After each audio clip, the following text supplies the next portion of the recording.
Hello, everyone, and welcome to week 7, day 1. Last week, we read about the fall when the first woman and man disobeyed God and ate the forbidden fruit.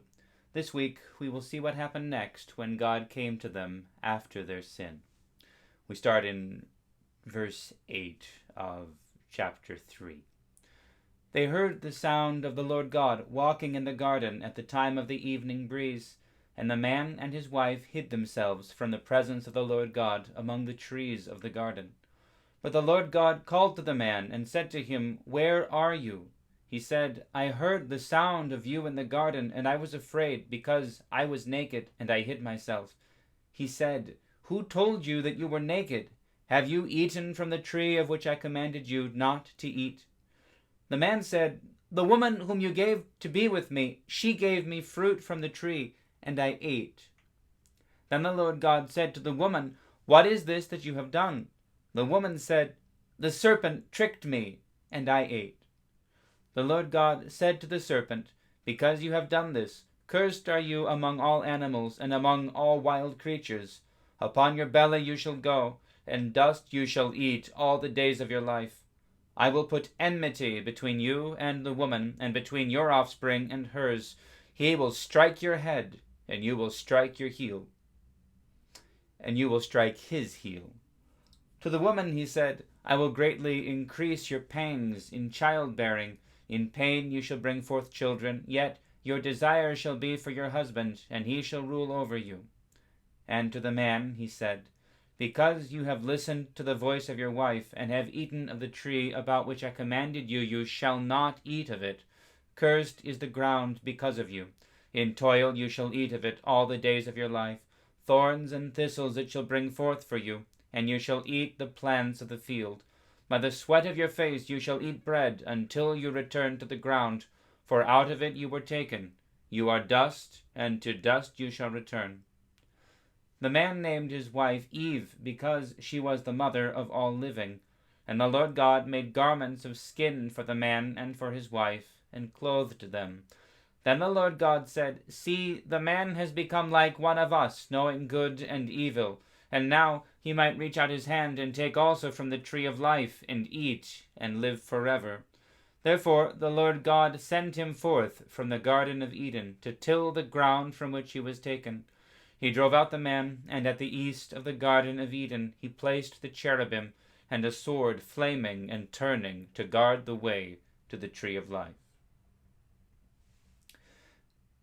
The Orthodox Church remembers the events described here on Forgiveness Sunday, the day before Great Lent begins. This is distant from where we are now in the church year, but it's good to remember this is when we read this story, when we talk about it and sing about it. We include on the website here the icon from that day, which shows God finding Adam and Eve and then shows them being driven out of the garden. I hope you all take a look at the icon and see what you notice about it. What I want to talk about before we wrap up for today is this, what we see the man and the woman doing after they are caught, after God finds them and finds out that they have disobeyed him, finds out their sin. Because he gives them an opportunity to confess, and they don't take it. He has to inquire of them. He has to catch them. And when he catches them, they don't own up to their sin, but instead they blame someone else. The man blames the woman blames the snake is pretty much left holding the bag, which is right. The demon that had spoken through the snake is certainly guilty of tempting the man and the woman, but they didn't have to give in. It's not the snake's fault, which is why we find it just that God punishes them, or rather they receive the consequences of their action. This is the other thing that's important. We can view these punishments as something that God imposes on the man and the woman, as though he picks the punishment that fits the crime or something like that. But it's more accurate, I think, to recognize that these are the natural consequences of their action. They disobeyed God, in disobeying God, they broke the relationship that they had with God. They rebelled against him. They ran away from him. Having run away from him, having abandoned him, having rebelled against him, they lost the protection that they had had. They lost the blessings that they had had.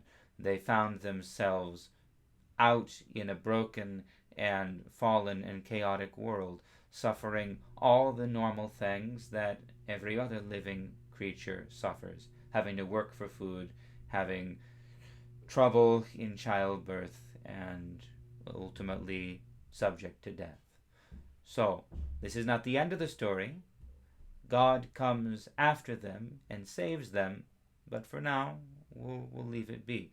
I only urge you again to look at the icon because it matters who God is that sends them out of the garden, because it is the same God who comes and saves them much, much later.